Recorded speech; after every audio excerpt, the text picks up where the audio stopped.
Hello and welcome to Shantanu sir online classes. बच्चों, आज के इस वीडियो में हम बात करने जा रहे हैं ट्वेल्थ के सिलेबस के बारे में। ट्वेल्थ के इंग्लिश के सिलेबस जो है आपको इस चैनल पे पूरा कवर कराया जाएगा, चाहे वो ग्रामर का पार्ट हो चाहे वो लिटरेचर का पार्ट हो। तो इस चैनल को आप अगर ट्वेल्थ के बच्चे हैं तो इस चैनल को आप जरूर सब्सक्राइब कर लें।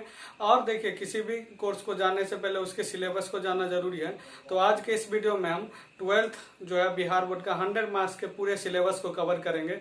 तो आइए इस वीडियो को बिना टाइम गवाए हुए जो है स्टार्ट करते हैं और देखिए कि क्या क्या आप ट्वेल्थ के बोर्ड में क्या क्या आपसे क्वेश्चन पूछे जाएंगे, किस किस रिलेटेड क्वेश्चन आपको पूछे जाएंगे, ग्रामर के पोर्शन में क्या सब पूछे जाएगा और जो है सो बुक के पोर्शन में क्या सब पूछा जाएगा। तो आइए इस वीडियो के अंदर हम बात करते हैं ट्वेल्थ ग्रामर सिलेबस के बारे में। तो देखिए, जो है twelfth class English 100 marks Bihar board के बारे में बात कर रहे हैं हम।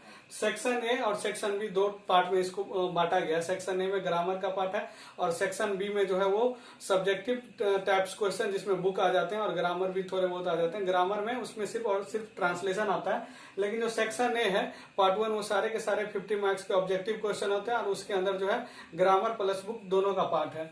तो देखिए, ग्रामर पार्ट से 30 मार्क्स के क्वेश्चन आते हैं और बुक से जो है बुक के ऑब्जेक्टिव 20 मार्क्स के होते हैं। तो देखिए, सबसे पहला जो इसमें है वो है करेक्ट वर्ब।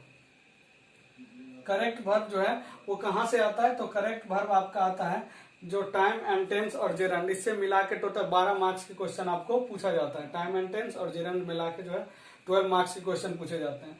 दूसरा है प्रीपोजिशन जो 5 मार्क्स के पूछे जाते हैं। तीसरे नंबर पे आता है मॉडल ऑक्सिलरी वर्ब जिसको जो है वो 3 मार्क्स के पूछे जाते हैं। उसके बाद है सेंटेंस करेक्शन जो 2 मार्क्स के पूछे जाते हैं, सेंटेंस को करेक्ट करना होता है। वॉइस जो है वो 2 मार्क्स के पूछे जाते हैं। उसके बाद नरेशन वो भी 2 मार्क्स के पूछे जाते हैं। प्रोनाउन वो भी 2 मार्क्स के पूछे जाते हैं और स्पेलिंग मिस्टेक ये 1 मार्क्स के आते हैं। लेकिन कभी कभी क्या होता है, जैसे 2020 के सिलेबस में जो बहुत कुछ 100 ऑब्जेक्टिव क्वेश्चन कर देने के बाद बहुत कुछ ग्रामर का पोर्शन बढ़ा दिया गया, तो आप इन सब चीजों को भी नजरअंदाज नहीं करेंगे, जिसके अंदर आता है syntax, degree, remove to, part of speech. तो ये सब चीज को भी आपको पढ़ाया जाएगा। तो इस चैनल पे आपको ट्वेल्थ का पूरा सिलेबस कवर करवाया जाएगा, जिसको आप देख सकते हैं इस चैनल के माध्यम से। और उसके बाद जो है दूसरा आता है सेक्शन ए में दूसरा जो पार्ट आता है वो बुक ऑब्जेक्टिव का आता है 20 मार्क्स। ये जो बुक से रिलेटेड जितने भी प्रोज पोएट्री होते हैं उसके अंदर से जितने भी सारे चीज को आप पढ़ाया जाएगा, आप पढ़ेंगे, उसके अंदर से ही इसका ऑब्जेक्टिव दिया जाता है। तो आप देख सकते हैं कि ये जो है ट्वेल्थ इंग्लिश का जो है सेक्शन ए का है और सेक्शन बी में जो है वो सारे के सारे जो है वो रिलेटेड होते हैं बुक से और एक लेटर एप्लीकेशन वगैरह होता है। सेक्शन बी के अंदर आपने देखा सेक्शन ए के अंदर भी 50 मार्क्स के 50 मार्क्स के क्वेश्चन पूछे जाते हैं। अब देखिए, सेक्शन बी के अंदर भी 50 मार्क्स के क्वेश्चन पूछे जाते हैं और वो क्वेश्चन कैसे कैसे होते हैं और कहाँ से आते हैं।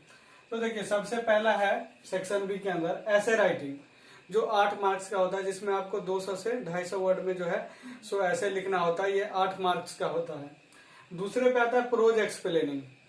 इसको समझ लीजिए, जो प्रोज है मतलब कहानी के मतलब 4 ऑप्शन आपको रहेगा, फर्स्ट, सेकेंड, थर्ड, फोर्थ। चारों ऑप्शन में जो है वो कहानी के कुछ कुछ लाइन दिए रहेंगे और उस लाइन को आपको एक्सप्लेन करना होगा इंग्लिश में। तो ये होगा चारों में से किसी एक को करना है और एक जो है वो 4 मार्क्स का होता है। सेम टू सेम उसी तरीके से पोएट्री, किसी भी 4 पोएट्री का जो है वो 4-4 लाइन करके दिया रहेगा, उसमें से आपको किसी एक का एक्सप्लेन करना है, तो वो हो जाएगा, वो भी हो जाएगा 4 मार्क्स का। तो ये प्रोज एक्सप्लेनिंग और पोएट्री एक्सप्लेनिंग। उसके बाद आता है एप्लीकेशन और लेटर। एप्लीकेशन और लेटर में से आपको कोई एक ही लिखना पड़ेगा जो 5 मार्क्स का होता है। आपको जो अच्छा लगे वो आप लिख सकते हो। दूसरा आंसर द क्वेश्चन। इसमें जो है वो प्रोज और पोएट्री के मिला के जो है वो 10 मार्क्स के क्वेश्चन आपको पूछे जाएंगे और जिसका आप आंसर देंगे।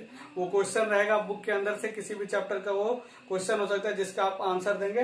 प्रत्येक क्वेश्चन का जो है सो 2-2 मार्क्स का रहेगा, तो टोटल 5 क्वेश्चन के आपको आंसर देना है जो 10 मार्क्स के हो जाते हैं।